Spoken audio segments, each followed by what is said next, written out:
Hash the broken compass. 5:07 a.m., March 12, 1977, Rocky Ridge, the town of Millbrook, population 200, sits nestled in the foothills of the Blue Ridge Mountains in Frederick County, Virginia.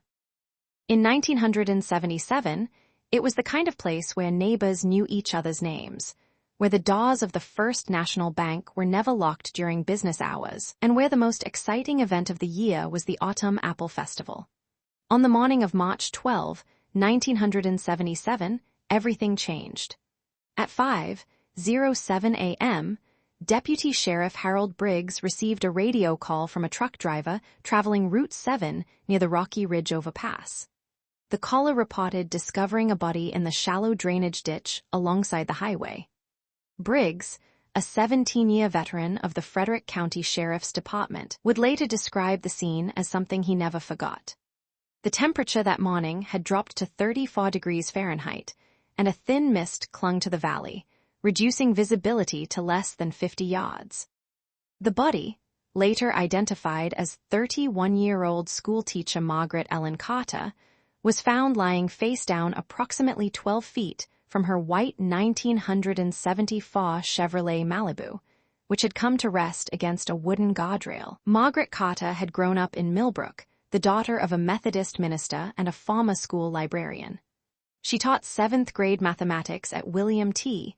Wiley Middle School, where colleagues described her as patient, dedicated, and unfailingly kind. She had been married for 6 years to Thomas Carter, a mechanic at the Millbrook Ford dealership. They had no children. On the night of March 11, 1977, Margaret had driven to Winchester, approximately 19 miles north, to attend a Teachers Association meeting. She left the meeting at 9:30 p.m., according to 3 colleagues who spoke with her in the parking lot of the Educational Services Center. She told them she was going straight home. She never arrived. The investigation began immediately. Deputy Briggs secured the scene, and by sunrise, officers from the Virginia State Police had joined the effort. The Malibu showed damage to the front passenger quarter panel, consistent with a collision with the guardrail. The ignition was in the on position, but the keys were not in the lock. Margaret Carter's pocketbook was found on the passenger seat, containing $17 in cash, her driver's license, and a half-empty pack of menthol cigarettes. Her coat, a navy blue wool peacoat, was discovered folded neatly on the back seat. There were no signs of struggle. There were no skid marks on the roadway. The accident, whatever it was, had left almost no physical trace. Dr. William Hirsch, the chief medical examiner for the Commonwealth of Virginia, performed the autopsy the following day. His findings would prove both conclusive and deeply puzzling. Margaret Carter had died from a basal skull fracture, consistent with a fall or impact against a hard surface. There were bruises on her arms and shoulders, the kind that might result from being grabbed or restrained. But there was something else. Trace evidence analysis, still in its infancy in 1977, revealed fresh mud and organic material beneath her fingernails. Her watch, a gold-colored Timex with an expansion band, had stopped at 11:47 p.m. The timepiece became one of the central mysteries of the case. If Margaret Carter died at 11:47 p.m., as the watch suggested, then she had been lying in that drainage ditch for more than 5 hours before the truck driver found her. During those 5 hours, dozens of vehicles had passed along Route 7. None had stopped. None had reported seeing anything unusual. The weather that night had been clear, with no rain to wash away evidence. Yet somehow, no one had seen Margaret Carter's car leave the road, no one had seen her lying in the ditch, no one had seen anything at all. Thomas Carter, her husband, told investigators that Margaret had called him at approximately 8:45 p.m. to say she was leaving for the meeting. He had gone to bed around 10:30, he said, confident she would return safely. He woke at 6:00 a.m. when the sheriff's deputy came to his door. His statement was consistent with the timeline, and he was never considered a suspect. But there were gaps.